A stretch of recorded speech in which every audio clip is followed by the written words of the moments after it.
Hey everybody, welcome back to another Gunpla review. In this episode we're going to cover specifically the Char custom type Zagok. This Gunpla is based off obviously the Zagok, which is a water-based mobile suit from the Universal Century era.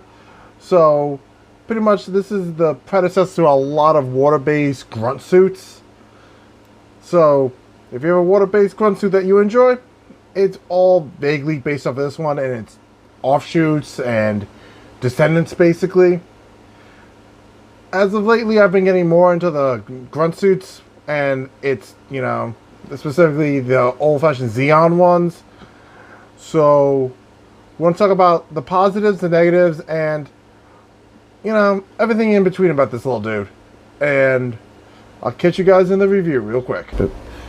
So the Zagok is, like I said, a grunt suit, which means they can look nice and look cool, but they're inevitably going to be bisected by a beam sword or metal sword if you're in the I Am Blood and Orphans universe.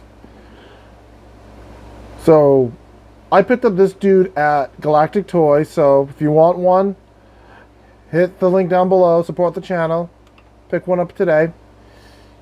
So yes, I had to do my normal twice episode plug. Decided to figure get it out early. So let's talk about one of the positives I did love about this thing. This is a sticker sheet. It's only for this and that. The eye, and I have no idea what that white part's supposed to be. But if anyone knows off the top of their head, just comment down below. It would greatly be appreciated. But let's talk about, with mentioning of the sticker, I can segue right into the first problem. You can't move this.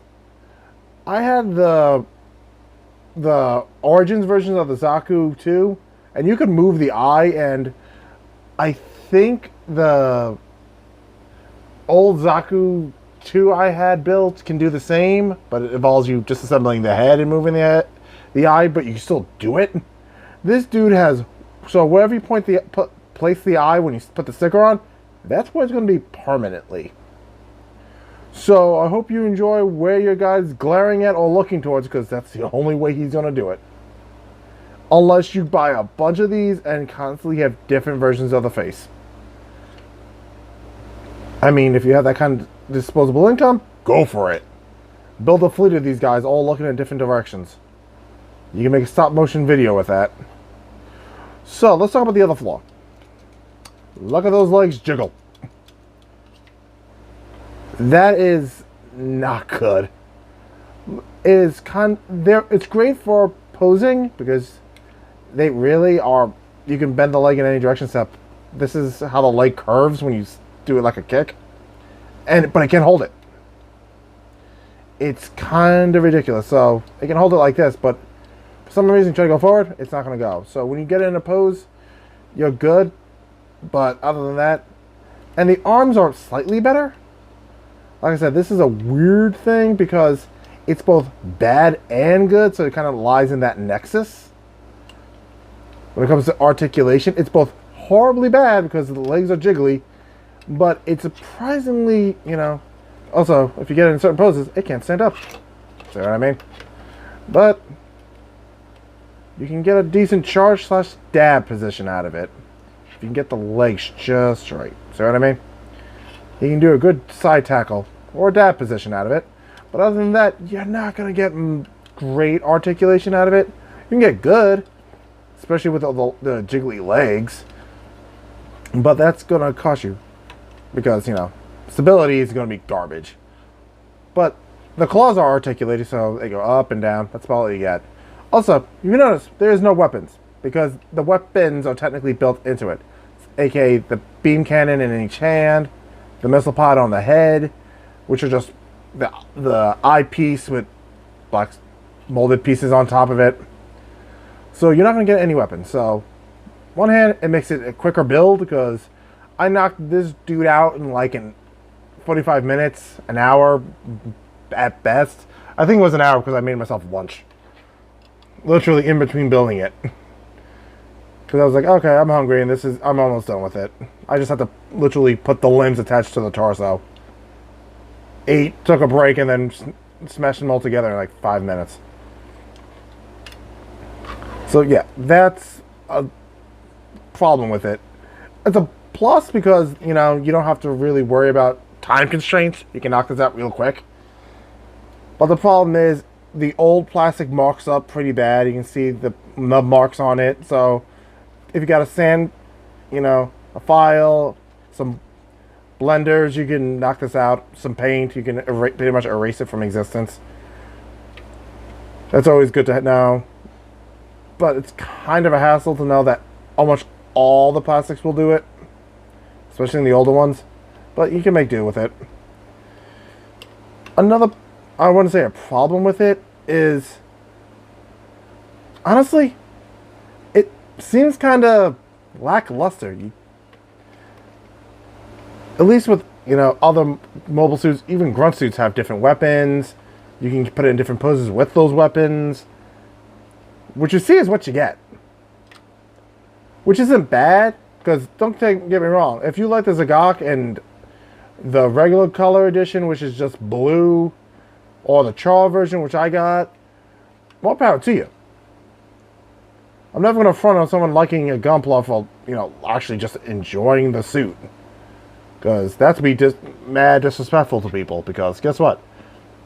Be like someone, you know, getting upset with me for liking the Death Scythe in the Death Scythe franchise, or the Estrays, because I just really love the Estrays. Everyone likes their own specific Gundam and mobile suit for their own reasons, and hey, I don't judge. I think we need a remaster of this, maybe tighten out the legs a bit more.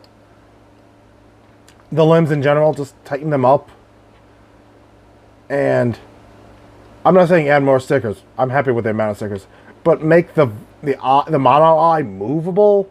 Like, put it on like a piece of plastic that you can rotate it if you pop off the head and like, change the direction. You know, give it some articulation for the eye. Because having it stuck in one part, now if you try to do a cool glare look on it, you have to make sure the camera or wherever you're facing is where the mono eye is. And if it's not, well, you're out of luck, because now you put the stickers where you put the sticker. I mean, there's ways to, I think, to prevent it from permanently sticking so you can constantly move it. But I don't see the point in that. Or if you do, hey, take that time and do it. But all in all, yeah, oh, by the way, be careful when you move the leg. They can easily pop off. And when you try to put it back in, it may be a issue. Like right now. Wow, I was trying to figure out how to explain one last major problem, and I forgot about the janky legs. There we go. Also, as you can see, the legs can actually pop off, which is not a good thing. Yep. Sorry, ladies and gentlemen. We now have an issue with the tiny little robot. There we go. At least you're seeing me screw up on this instead of, you know, learn this on your own. I'm here to help. Yep, nope. A is not decided. It is against me, and everything it stands for. For anyone else, no, this is not intentional. No, this was planned. This just kind of happened. Ironically, this happened when I was putting together in the first place. There we go.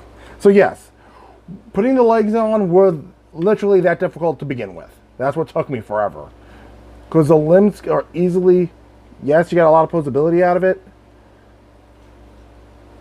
but at the cost of, this could get flaky and be very difficult to put in. So let's get to the review, not the review, the summary, and wrap this video up. So all in all, the high grade Zagok, specifically the Char custom version, is a meh Gunpla. It's not bad, it's not good, it's meh. There are far worse models out there, especially in the older versions. I still think this needs a remaster, so the joints can be tightened up and maybe overhaul a bit. Maybe throw effect parts in for like the beam weapons, for the beam cannon in the hands. You know, pop it up a little. Or like a little booster effect for the backpack, because, you know, you see the little hydro jets. Maybe put little ones you can pop back here into those little ports. You know, make them a little bit deeper, plug something in there, make it look like it's underwater. I don't know. Make it look cooler. But all in all, it's not a great mobile suit. It's not a bad one. It's okay. So if you want one of your own, check the link down below. Support the channel. Check out the Patreon, the GoFundMe, the website, the Facebook group. And I'll catch you guys in the next episode when I do another Gunpla that isn't bad, but it has some issues. Don't they all, though? Catch you guys in the next video. And remember to like, comment, and subscribe. Later.